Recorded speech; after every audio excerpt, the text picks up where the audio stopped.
nobis Domine tuo da gloriam, non nobis Domine tuo da gloriam, non nobis Domine tuo da gloriam, non nobis Domine tuo da gloriam, non nobis Domine tuo da gloriam, non nobis Domine tuo da gloriam, non nobis Domine tuo da gloriam, non nobis Domine tuo da gloriam, non nobis Domine tuo da gloriam, non nobis Domine tuo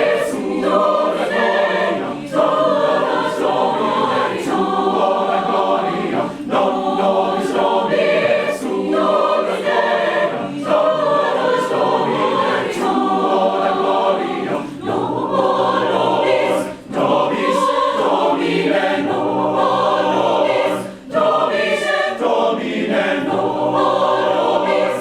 Domine nobis Domine tuo da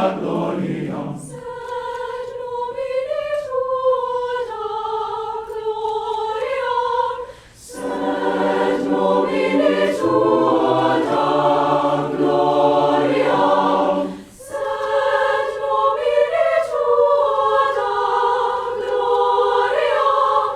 Sed nomine tuo da gloriam. Sed nomine tuo da gloriam. Nobis Domine tuo da gloriam. Non nobis Domine tuo da gloriam. Non nobis Domine tuo da gloriam. Non nobis Domine tuo da gloriam. Non nobis Domine tuo da gloriam. Non nobis Domine tuo da gloriam. Non nobis Domine tuo da gloriam. Non nobis Domine tuo da gloriam. Non nobis Domine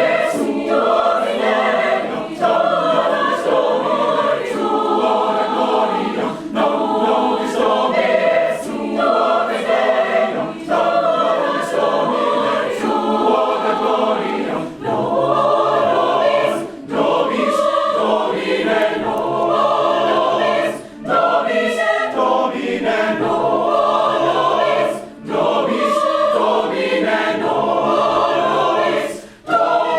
Nobis Domine nobis Domine Domine nobis Domine nobis Domine tuo da gloriam.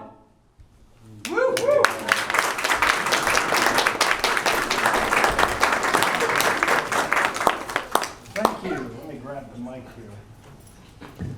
Thank you so much. It is our honor to be here at Arts on the Hill, thanks to Jim Ryan. And Jim, in the spirit of your practical jokes, I'm amazed you haven't stolen my speaking notes along with the Cornell jokes. I should add, just since you mentioned that, my wife is a UVA law grad, so if I didn't get it right on my own, I'll let her handle it. No, in all seriousness, we are thrilled to be here for this first installment of Arts on the Hill. And I wanted to say, even though President Ryan gave them a wonderful introduction, that standing before you are members of our flagship choral ensemble, University Singers. It is a 4-credit class in the music department, very importantly. And this group is a group which has toured the US and Europe widely, performed for the creators of the musical Les Mis. We certainly have a great pleasure and privilege of singing for official university occasions like the convocation for new students each fall. And Jody Kilbasa, you'll appreciate this. I realize that today is the 5th anniversary of that bicentennial performance at the Rotunda.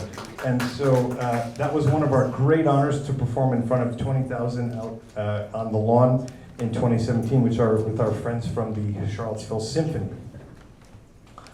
So today, what I think we want to do, I'll make a few remarks, but you will hear a lot of music, is to take a look together at this beautiful instrument that we call a chorus, what it's doing here in a university, and some of the interesting people who make up such a group.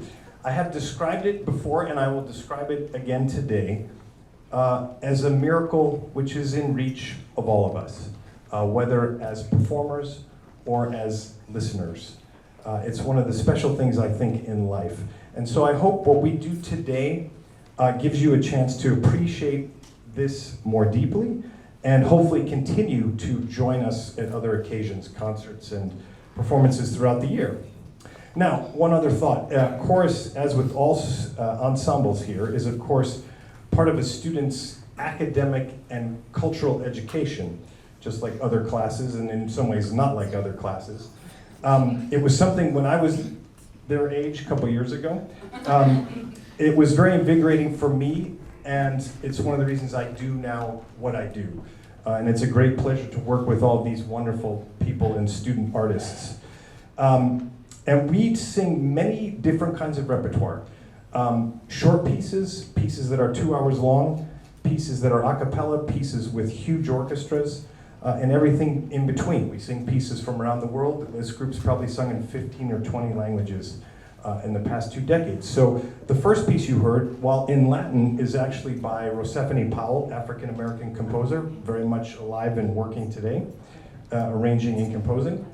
The next piece we will sing is something completely different. An excerpt from the Rachmaninoff Vespers, which we did a full performance of last spring with our friends in the Oratorio Society. That was the first full performance of this work in Charlottesville. And so we're going to do for you here movement 7. And the translation in part is, it says the following: "Glory to God in the highest, and on earth peace to people of goodwill." I think many know that text. So a little bit of Rachmaninoff.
By the way, I hope all of you in the dining room, there may be room over there in the piano room or over here, it may be a slightly better angle to hear.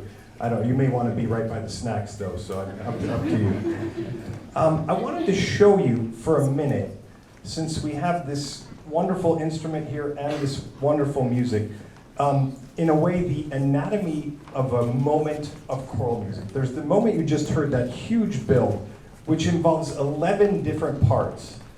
in the chorus. And I thought it would be very interesting to just show you how this moment is assembled by the composer. So Karen, can you give us the this is Karen Dalton, by the way, our accompanist, one of our accompanists. Could you give us the lowest three notes, which are the bass parts? So this is what the basses are doing right here from Sla, 3 and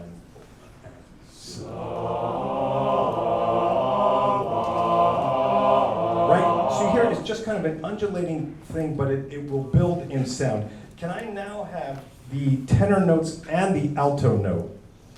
So you're on, let's just start on Va, Yeah, and then your next word will be Slon. Does that make sense? So it's right on the downbeat. And we'll hear all these middle parts. 3 and Yeah.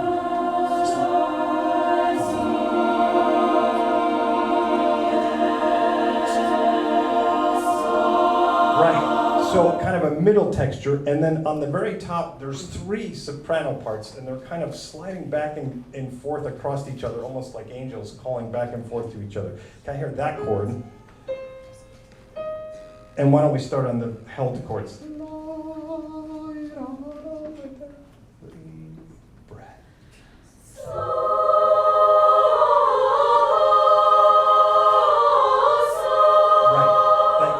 So when you put all this together, let's spell that chord one more time from the bottom up.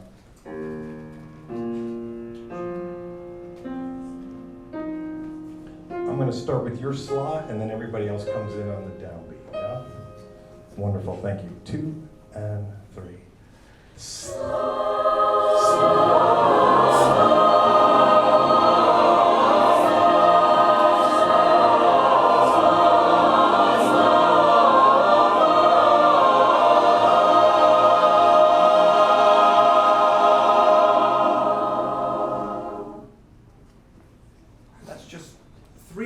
But isn't it amazing when you have people that know what they're doing and a composer that knows what they're doing? It's absolutely stunning. Can't get enough of that moment. Absolutely beautiful. Thank you so much, singers. Wonderful kind of moment to look inside the music. I want to turn to something totally different from that. That piece is in Old Church Slavonic, by the way. And now we're going to do a folk song in English, which I'm sure you will all recognize, named for a lake in Scotland, Loch Lomond. And I'm going to say a few words after this about folk songs and what I think they do and how they relate to some other kinds of music we sing. But for now, I'm just going to let us sing it. By the way, I had a very unusual opportunity, which was I was in Scotland for the first time this summer. I actually got to see Loch Lomond. I'd never seen it before. It is long and beautiful, kind of like the Finger Lakes where Cornell is also.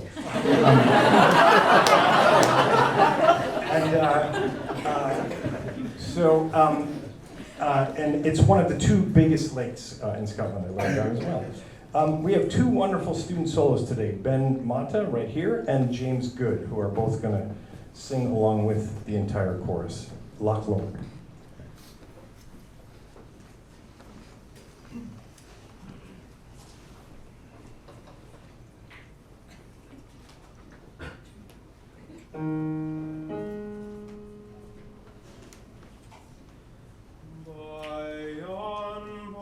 Bonny banks on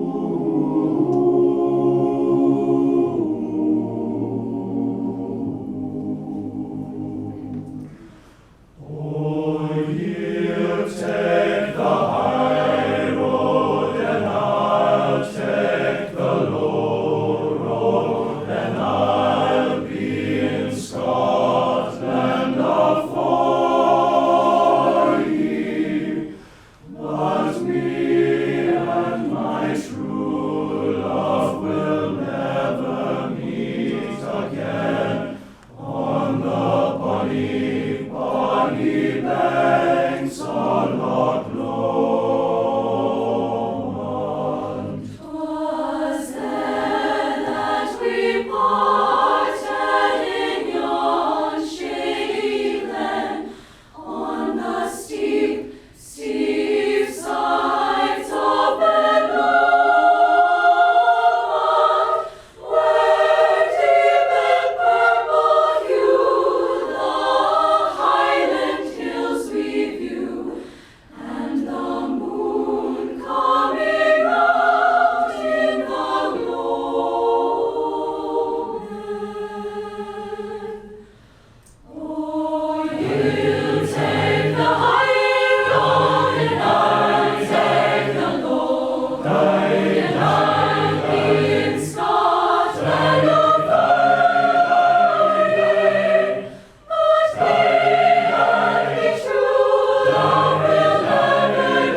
and spring again, and the world knows not how we are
Thank you very much. It's nice to see how much they enjoy singing these songs, which is fantastic. A couple weeks ago, I was asked to speak to the Jefferson Society, it's one of our oldest, it is the oldest student organization still existing here at UVA. And I talked on a topic I've talked on before, which I sometimes call music as community, belonging to something larger than ourselves. And in that talk, I mentioned two kind of musical anthropological facts. One is that this bird bone that was discovered about 43,000 years ago, and it has holes in it, and they determined they think the oldest musical instrument that we know of, a very early flute, way before sedentary, agriculture had become a thing. So that people were still nomadic, and they had these musical instruments. And of course, anthropologists will tell you there's no culture that we know of that didn't have or doesn't have music. And so some of these folks, scholars speculate that music is not just a luxury. It is actually in some ways an evolutionary advantage or even necessity, because it helps people bond themselves into larger groups. And that became at some point in time an evolutionary advantage when you wanted to act as a larger group and expand your territory or take on a project. And so I think it's fascinating when you consider music's role in that way. And the piece we just sang, a folk song, is the kind of thing that kind of carries an identity in it, right? It bonds a certain group of people together, even though we can all enjoy it. And I think when we turn to the university, which in my mind, and I'm sure many here agree, one of the great inventions in human history, you would expect in a university to find a microcosm of these larger cultural realities. And in fact, we do. And one of the places you find this anthropological aspect of music binding us together is school songs, right? Many schools have them, and we of course have some wonderful ones. Sometimes we all sing them together, for example, at a football game when the team scores. We sing them together without rehearsal, and they bring us together. But we also sing them as a chorus in 4 or 8 parts, or however many that is. And then, of course, when alumni come back many years later, it's amazing how that music will connect them to a place. It's very moving, in fact. And in fact, it's also very moving to checkbooks as well, I'm sure. You know, people come back, then they feel full of UVA pride, and then they want to. So in any case, I wanted to sing for you, right after a folk song, sing for you one of our school songs, to think about the ways this music draws us together, and then we'll carry on with some other music. But this would be Virginia Hail, which is one of our more beautiful UVA songs. And you will hear them do it, and you'll hear the lyrics. The first line, of course, is 10,000, and of course we've grown much bigger than that, but it doesn't scan to use other numbers, but the rest of the song is wonderful.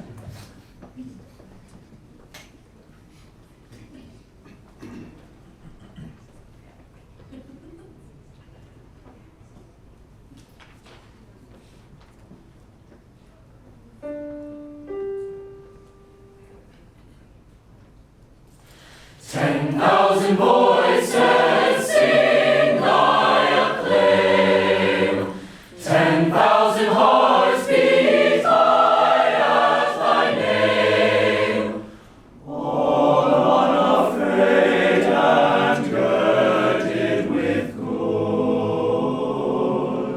Mother of men, a queen thou hast stood. Children of thine are true brotherhood.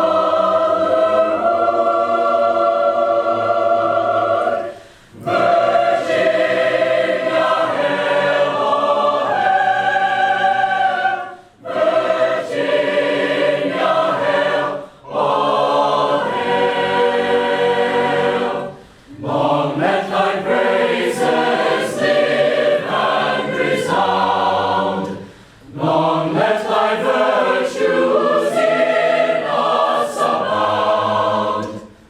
Let morning radiance set thee in sight. Let noonday brilliance crown thee with light. Let evening sun sink, kissing good night. Virginia, hail, oh hail! Virginia, hail, oh hail!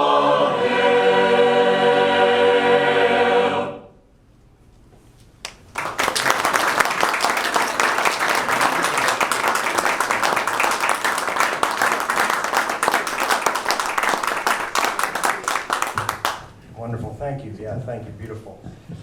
Really beautiful song, one of our school songs. I thought it would be interesting for a minute, not just to talk about the music or the anatomy of a chord, but in a way to talk about the makeup of this choir, who these wonderful young people are that are here. So I thought first it would be interesting to talk about geographic diversity.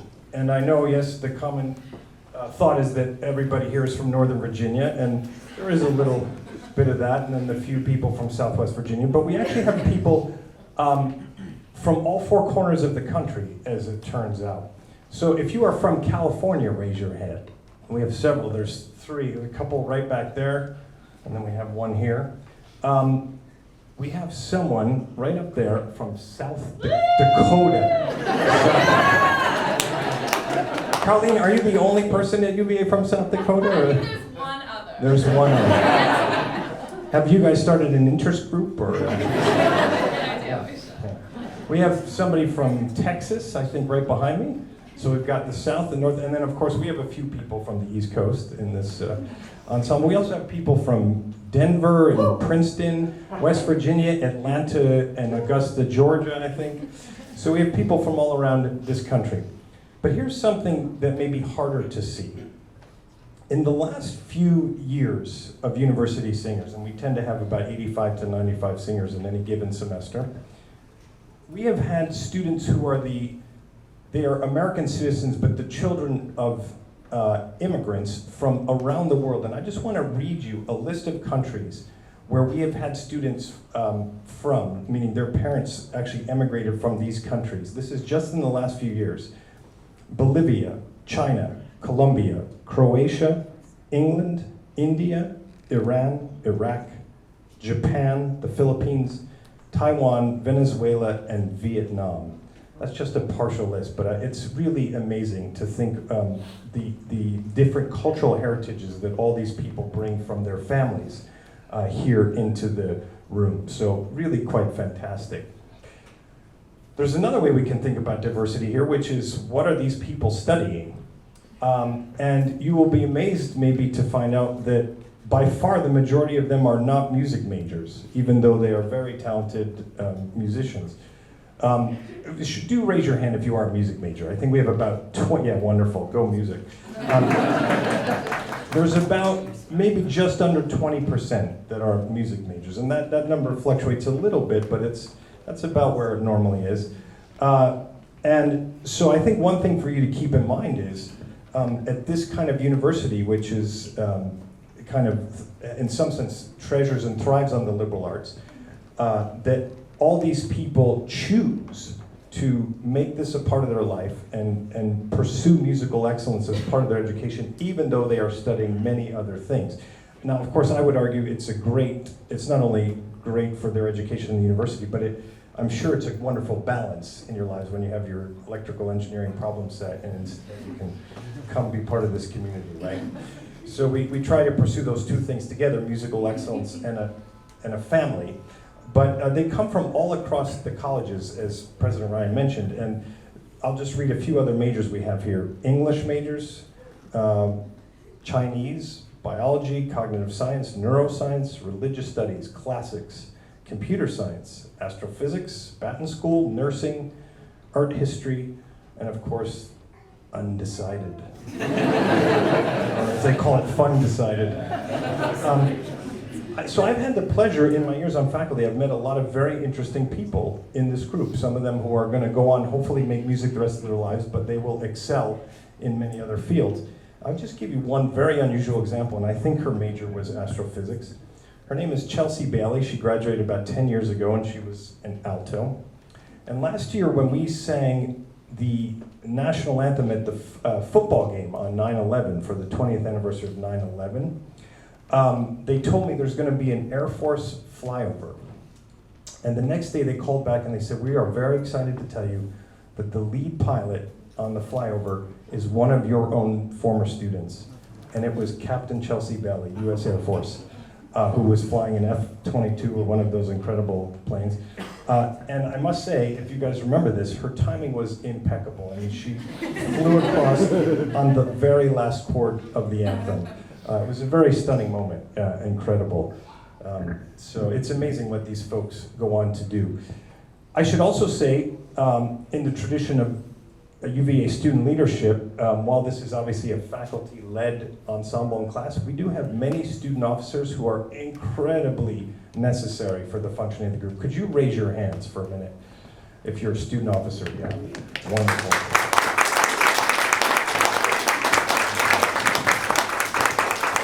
And this is Kevin, our president. I'm just going to have him say a few words because he's our student-elected president. Kevin. As has been said by Professor Slon and President Ryan, we are the UVA University Singers, your flagship choir at UVA. We are so happy to be here with you, opening up the third season of Arts on the Hill. We do, if you are enjoying what you're hearing right now, we do have a couple of other concerts this semester. First, we have our Family Weekend concert, October 28th. That would be an entire choral showcase with the Virginia Glee Club and Virginia Women's Choir, as well as with chamber singers, a subset of university singers who you will be hearing from in a few minutes. We have our main fall concert with the Charlottesville Symphony. Family holiday. Family holiday after that. The fall concert will be November 11th and 13th, and the family holiday concert will be December 3rd and 4th, and we hope to see you there. Thank you. So Kevin just mentioned chamber singers. This is actually a whole nother ensemble class, and I'm going to have them step out, and a couple other people are going to fill in. And we're going to do something, again, completely different for you. This is an arrangement of a Beatles song. Blackbird, of course, Lennon and McCartney, and arranged, I think, originally for the King Singers. So you can hear them sing this as well, but this is something that chamber singers would do. I was going to say a minute ago, with all the majors I was discussing, it's one of the reasons when you have very, not only talented, but smart students that we can memorize all this music just 1 month into a semester. But I must say, this next one, we've never performed in public yet, so enjoy. It might be an adventure, but we continue to pursue the highest levels we can, right? This will be Blackbird.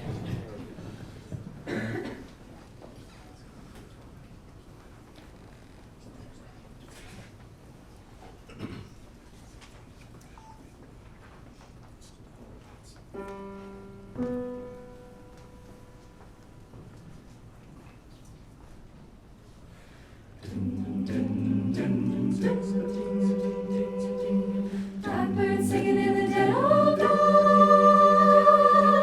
Take these broken wings and learn to fly. All your life, you were only waiting for this moment to arise.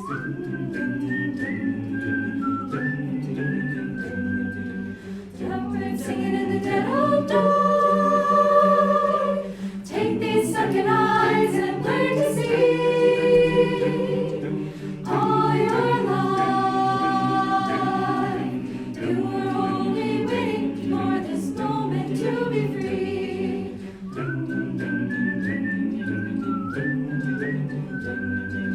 Blackbird fly, blackbird fly, into the light of a dark black night.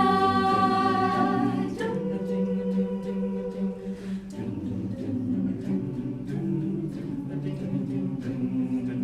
fly,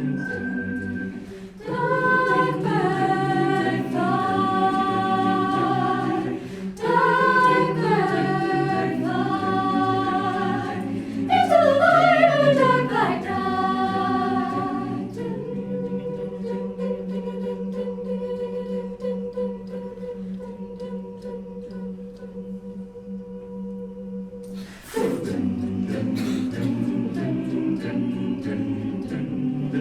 Blackbird singing in the dead of night.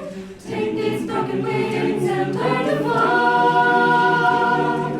All your life, you were only waiting for this moment to arise. You were only waiting for this moment to arise. You were only waiting for this moment to arise.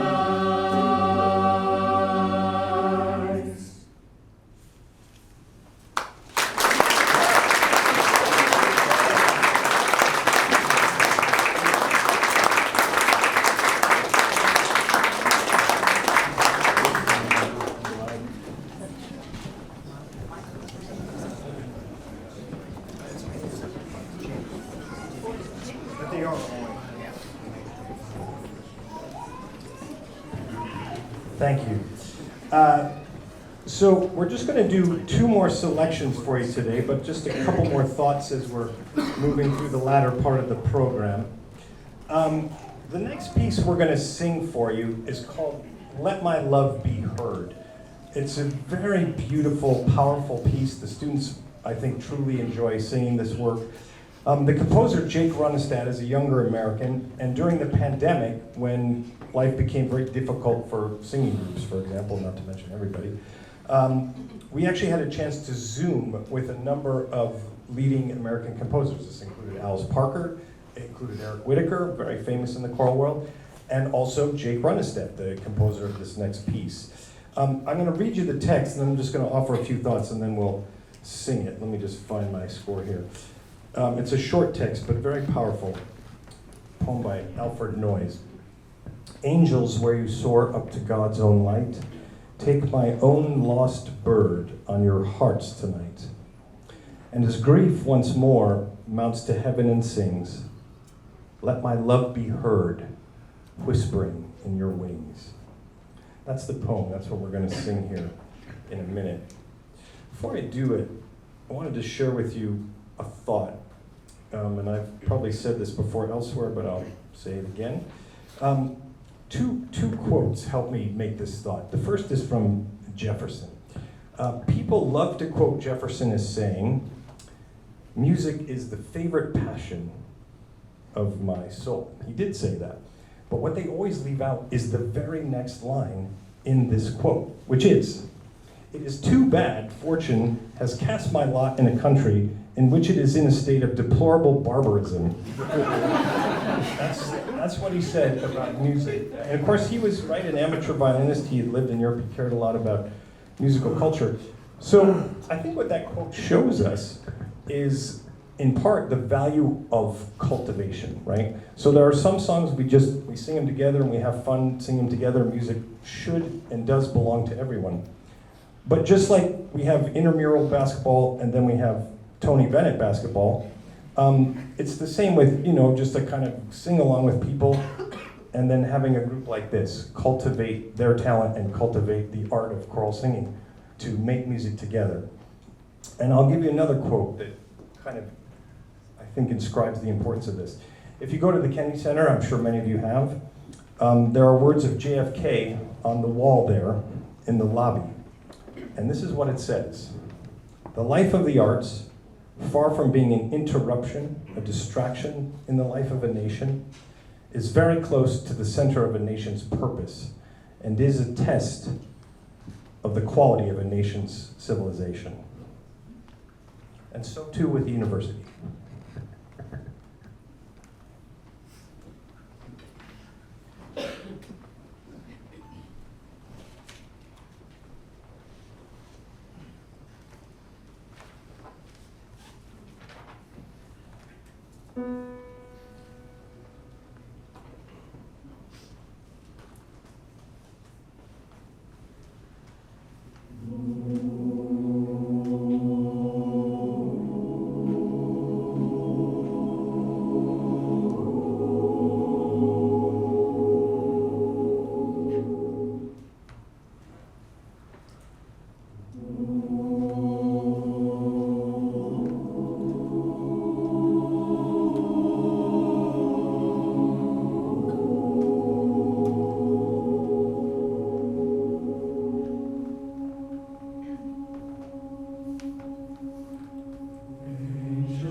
Thank you very much. It's very powerful music, beautiful. We're glad we can share with you. It's very intimate and up close in this space. It's powerful. The last time I remember us something like this was we were on tour and we were in Atlanta, the home of Kathy and Richard Lee, some big supporters of UVA, and we had the singers up their staircase. But this is a little more spacious, so it's nice. We are so grateful to Jim and Katie Ryan, our hosts here today, to Jody Kobasa, our Vice Provost for the Arts, who I think is going to say a few words here in a second. I just want to say before he speaks, to say thank you to all of you for joining us. Students, faculty, Matt, by the way, thank you to you and Rob and Marie and Stacy. We have also here some very big supporters of the arts, and I just want to acknowledge you globally, and also especially Joe Erdman from the Cornell Memorial Foundation. Joe, thank you so much for being with us today.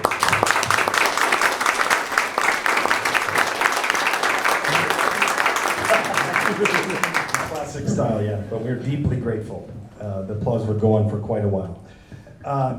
So it's our pleasure to have been here today for Arts on the Hill. We thank you for the hospitality. We're going to close in just a moment with the good old song, and I hope that maybe we can get Jim and Katie to join us if you care to, up here. But first, let me just allow Jody here to say a few words if he would like to. Thanks, Jody. Thank you, Michael. First of all, again, Jim and Katie, thank you for opening your home to us and showcasing the arts. It's really incredible. And I want to say thank you to all of you for sharing your artistry, your voices, your extraordinary talent with us. And Michael, for your work, I can always count on anything that you do being truly excellent. And it has been such a deep honor for me to work with you over the years. You mentioned the bicentennial, and that was really an extraordinary time for us to work creatively together, to be out on that stage in front of the rotunda, in front of 20,000 people, to work with Martha Graham dancers, but also to work with the university singers in front of 20,000 people. It was an extraordinary evening.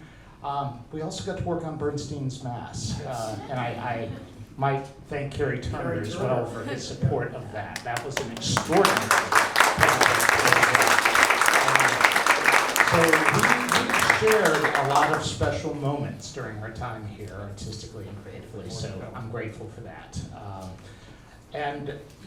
I wanted to mention the next Arts on the Hill is November 4th, and we're bringing in Jason George. Jason George is an alum of the University of Virginia. He's a longtime Virginia Film Festival board member, and he's also the star of Grey's Anatomy and Station 19. So we'll be talking to Jason about his experience in the arts as well, and how UVA informed him. And I might add, I said Virginia Film Festival, and I'm always one to shamelessly plug arts events that are just on the horizon, and that will run November 2nd through the 6th. All of you students, if you're not aware, you get free tickets to that arts event, so please avail yourself of that. And Michael, thank you. Thank you again, University Singers.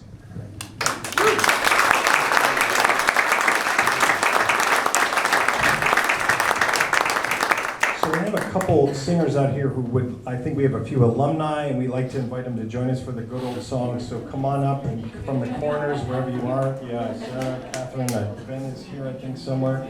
There he is, Ben. Where's John? Yeah, come on in here.